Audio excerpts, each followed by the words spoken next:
Халахын аваргын нохойгоор тамгалуулсан минь. Хөгжилтэй зун. 1980-ад оны дундуурын болоо да. Манайх гэдэг айл Улаанхуаранд ганц гэрээ аавын ажилдаг барилгын цэргийн дугаарангийн ард барьчихад амьдарч байлаа.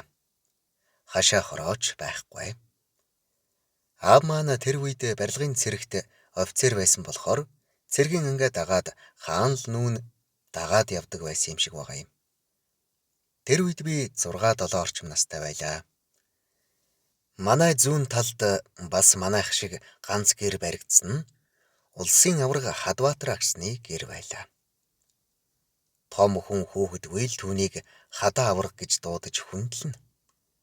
Зарим нэг нүүр нь хагарсан хүүхдүүд 2 гарын шуунаас нь ирж дүүжлэгдээд л 5-6 хүүхдийг өргөөд эргүүлж байхыг холоос атаархангүй харж зогсдог байлаа. Дөө бид хоёр. Гэрт нь хааныг ороход хомроор дүүрэн алга ирээн хивс бас наагур нь битүү илгсэн гялалцсан гоё медалууд байдаг байж билээ. Нэг өдөр ээж маань намайг хадаа аваргынхаас очоод шүүрээ аваад ир гэд явуулав. Тэр үед ямар хаалга ууд тогшдог байсан биш үү? Амбаар руу нь ороод шууд л гэрийнх нь хаалгыг таттал өөдөөс хар ухар хийгээд урд өмнө үзэгдэж харагдаагүй аймаар том нохой үсрээд л гараад ирсэн. Гялс эргээд зугтах гэтэл байхгүй. Баруун гуйнаас хап гэдэл хазаад авлаа. За мэдээж би хаваар нэг хашгирч орилж хадаа аварга нохоогоо загнаж татаад бөөн үүмэн шууган болж үнийг сонссон ээж гүйж ирж намайг татаад нохой миний гуйнаас тавихгүй хадаа аварга нохойноосоо зулгаагаад хөгийн чин болсон нэрэ. Яг тухайн агшин надад удаашруулсан бичлэг шиг болоод тэдний дуу нэг хол нэг ойр сонсогдож байсан нь одоо ч санаанд илхэн.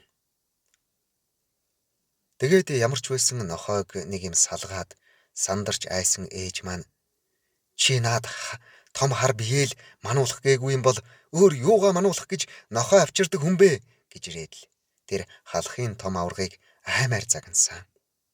Хөр химэн нохой тэжих гэж л үдсэн байгаа үстэй.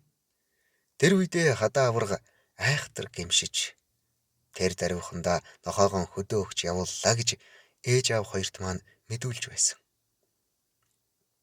Би яхав гуян болгуулад олон өдөр дүүгээрээ хоол зөөлгөж нөгөөх нь 4-5 орчим настай амтан байгаа штэ. Босч суухтаа төшүүлээд жигтэйхэн асруулж билээ. За тэгээд хоёр амтан аав ээжийг ажилдаа явчихаар гэрээ сахиж үлднэ. Нэг удаа ээж үдийн цайгаараа ирж уун гээд халуун савнд цай үлдээгээд явсан хойгоор нь бид хоёр унгааж асгаад ээж ирээд загнаж сүйд болоогүй ч тэр явдлаас хойш ээждээ нэг цай чанчхаад сууж байх юмсан гээд бодогдоод болдог бай. Тэгээд нэг өдөр ер нь боломжийн санагдаад ээжигээ эрэхтэн гал хөсөө түлээд цай зүү чандсан байж бай хоёлаа гэж дүүдээ хэлээд л бостол цайны идэгээ хайгаад олдог бай. Тэгээд дүүгээ хадаа аваргынхаас очоод жоохон цайны идээ гуйгаад ир гэж хэлээд явуулчих. Удалгүй дүү маань мэлтэлдсэн сүйтэй цай савнд хийчихсэн бариад ороод ирж билээ.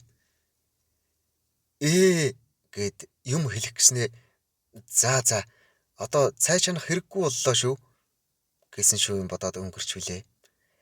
Ашгүй түүнээс хойш дахиж цай цууч ханы гэсэн бодол орж ирэхгүй байж байтал овоо том болчихсон байсан да. Харин нөгөө хазуулсан сорим маань одоо хүртэл байхаар барахгүй. Баруун гуйн дээр минь 6 цагаан шүдний мөрд зурайгаад байж байх юм да. Халахын тэр сайхан аврагтай тэр нэг хэсэгхэн цаг үед ойр амьдарч хамтаа хуулсан зураггүйч нохоогоор нь тамгалуулсан азтай хүндээ би. Дээрх зургийг Google-ээс хайж олсон юм. Миний зураг биш шүү. Тухайн үед аав маань тэг 22 дугаар ангийн нэг ротыг аваад 100 гаруй цэргүүттэй түр байранд байрлаж манай ард байсан тэг 32 дугаар ангид барилга барьж өгч байсан юм байна. Сэтгэгдлүүд баясах бацсөх хадаа аварга бол хүүхэд шиг цайлган сэтгэлтэй Хүнийг том жижиг гэж ялгалгүй дотн харьцдаг. Энгийн их хөдөлмөрч эгнэшгүй их хүчтэн армийн бөх байсан да. Хадаа аврагтайгаа армийн автоврын батальонд хамт цэргийн алба хааж байлаа гэж. Алтан төгс лавг сүрэн. Яармагт эцсийн буудлын дэлгүүрт анх жижигхэн хүн нэг том хүн хоёрыг хараад хайж билээ.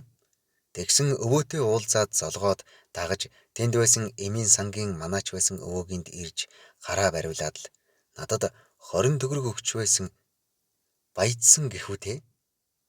Ийм дурсамж яриа бас байна. Баасанжав маму. Тэр үеийн Батлан хамгаалах яамны ард алдрын хашаач байсан юм уу? Өргөн талбай байсан юм. Манайх тэр үед тэр хашаатай ойрхон байсан юм.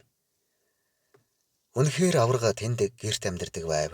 Нэг удаа хашаанаас харж байсан аврага маань 2-3 метр хэртэй нэлээд том өргөн модны тайрц аваад гэртээ орчхож билээ. Энэ нь хэвсэл байж дээ. Ингчин гүнсэн 1974 онд Зүүн Баянгийн бригадын ногоог бэлдэж ачуулахаар хэдэн шин цэрэг баруун хараад ажиллаж байхад хадаа аврага ирж зулаад унтж байгаа бидний дундуур ороод л унтчихна. Нэг өдөр манай зээл 157-г барьж яваад гахаа дайрч халаад нөгөө гахаагаа авч ирж зумлаж эвдээд зарсан байх шүү. Хээшаагүй сайхан ир хүн байсан да.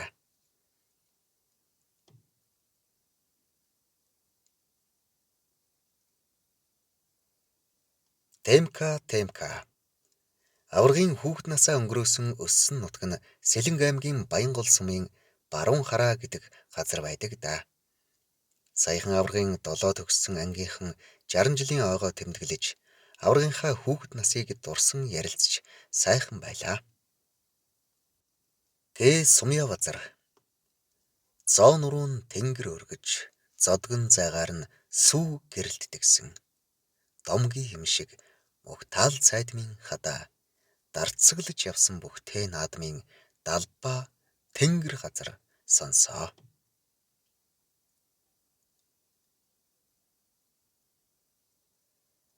Туяа сараа. Сайхан хүн шүү. Гэр нь офицерын сүүний үйлдвэрийн байранд байсан байхаа. Дандаа л тэр цагаан байрны сөөдрөвчөнд сууж байдаг сайхан том биетэй нүүр дүүрэн инээсэн хүн байж билээ. Давааним од хүү. Хүүхдэрхүү цантай бас их гүндүүгүй хүн байсан л гэлцдэг. 90-ад оны эхээр хадаа аврагаас дутахгүй том биетэй хангар залуу байсан. Нэрийг оргилж билүү андуурсан байж ч магадгүй шүү. Дэнжи мянган захаар явж байгаа нь олон хүн дотор толгой нь илүү өндөр гарсан холоос содон харагддаг. Сүүл нэг удаа хувцас өгч авдаг газар таарсан их ойроос гарсан юм. 2 метр өндөр шахуу хаалгаар толгой нь арай л шүргээгүй. Сууж байгаа нь их сүртэй. Яг л баримл шиг том харагдаж билээ. Мэдэх хүмүүс санжил байгаа бах та. Батсингээ буян ханд. Алдар нийгэмлэгийн тамирчин байлаа. Манай цуслан Залаатын аманд. Тэр баярт мөнч олон удаа ирж барилцсан да. Нэг удаа цуслангийн нээлтийн баяр дээр барилдах гэж ирчгээд айраг угаад сууж байхдаа миний бурхан болсон эрэгтэй дүүг минь өхөөрдөн. Тэр үед дүү маань 5-6 настай байсан байхаа. Сайн бөх болоорой гэд 5 төгрөг өгч байж билээ. Манай цуслангийн баярч бэсрэг наадам шиг л болдог байж дээ. Наран цэцэг баяраа. Мөнч том биетэй хээгүй сайхан монгол эр хүн байж билээ. Нэг үе өдөр болгон Баян зүрх дүүргийн тэндх хүнсний дэлгүүрт нөмгөн дээлтэй монгол худалтай орж ирээд л юм аваад явдаг байсан юм. Тэр үед гэр нь тэр хавьд л ойрхон байсан байх.